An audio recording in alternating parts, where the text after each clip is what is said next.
Olá, queridos amigos. Eu sou um servo de Deus. Essa é a nossa gota de sabedoria de hoje.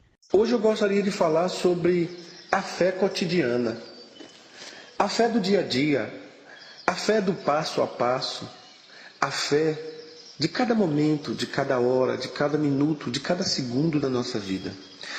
Para simplificar, eu chamaria de uma fé ordinária. Muitos de nós, quando vamos falar da matéria fé, pensamos na fé como algo extraordinário, e de fato é. Mas existe um tipo de fé que é a fé ordinária. É a fé que fazemos, que agimos no natural, no dia a dia, intencionalmente.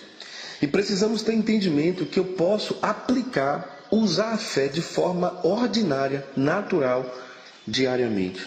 Portanto, se a minha fé for uma fé pequena, uma fé desfocada, eu terei resultados pequenos e desfocados.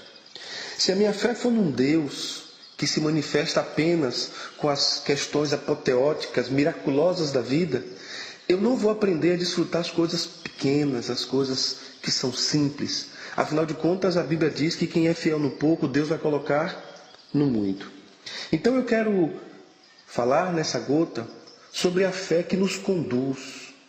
Para você chegar numa fé grande, extraordinária aos nossos olhos, você precisa aprender a viver com a fé pequena, simples, às vezes inotadas do nosso dia a dia. Você precisa sair de casa aplicando a fé, dizendo: eu vou fazer isso pela fé, eu vou conquistar isso pela fé, eu vou conseguir o meu objetivo pela fé, eu vou conseguir mudar pela fé, eu vou me relacionar mais com Deus pela fé, eu vou entender mais a palavra de Deus pela fé, eu vou chegar naquela reunião e vou ter sucesso pela fé. Esse problema que está todo emaranhado, todo enrolado, eu vou conseguir desenrolar pela fé. A fé deve ser o menu principal, central do seu cardápio existencial. Eu tenho muitas experiências sobre fé e falta de fé. E tenho aprendido que uma fé só vai ser uma fé ordinária se eu aprender a viver com um Deus ordinário, ou seja, um Deus que está comigo o tempo todo. Eu quero ler para nós hoje o Evangelho de Jesus, segundo o relato de Mateus, no capítulo 8, versos 25 e 26, que dizem assim: E chegando-se a ele os seus discípulos, despertaram-no, dizendo: Senhor Jesus, salva-nos, porque estamos sofrendo. E Jesus lhe disse: Por que tenho medo, homens de pouca fé? Então, levantando-se, repreendeu os ventos e o mar, e seguiu-se uma grande bonança.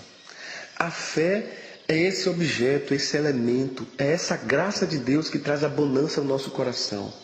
Às vezes o problema continua o mesmo.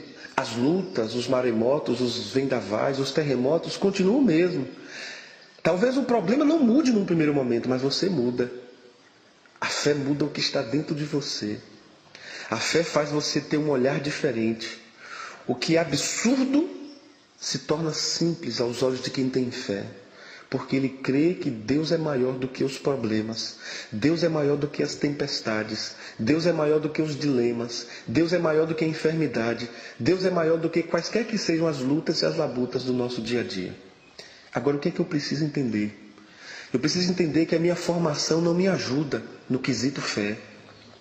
Os especialistas dizem que uma criança de 0 a 10 anos, ela recebe desnecessariamente por volta de 100 mil nãos. O não é muito importante para a formação da criança, para a formação do ser humano. Mas talvez numa cultura pessimista, numa cultura negativista, nos condicionaram a dizer não de qualquer jeito. Com medo da criança se tornar adulta e não aprender o não, nós excessivamente dizemos não a uma criança. 100 mil nãos desnecessários de 0 a 10 anos. O que é que isso forma numa pessoa? Forma uma consciência de que tudo que ela vai fazer na vida já tem um não como resposta.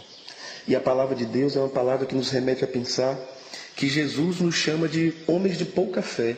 E a Bíblia diz que se nós tivermos fé do tamanho de um grão de mostarda, nós vamos ter poder suficiente para transportar os montes. E eu penso que esses montes não são montes simplesmente naturais. São montes que se avolumam no meu coração, no meu olhar, no meu ouvir, no meu pensar. Você precisa ter entendimento que a fé vai começar a mudar esses montes que estão no seu coração, impedindo o agir de Deus. Os montes que estão na sua alma. Tenha fé, creia com fé, pense em fé, viva um Deus de fé, uma fé simples e ordinária que vai fazer coisas extraordinárias em nome de Jesus. Senhor, muito obrigado pela pessoa que escuta essa gota, abençoa ela, faz milagres ainda essa semana, em nome de Jesus. Amém.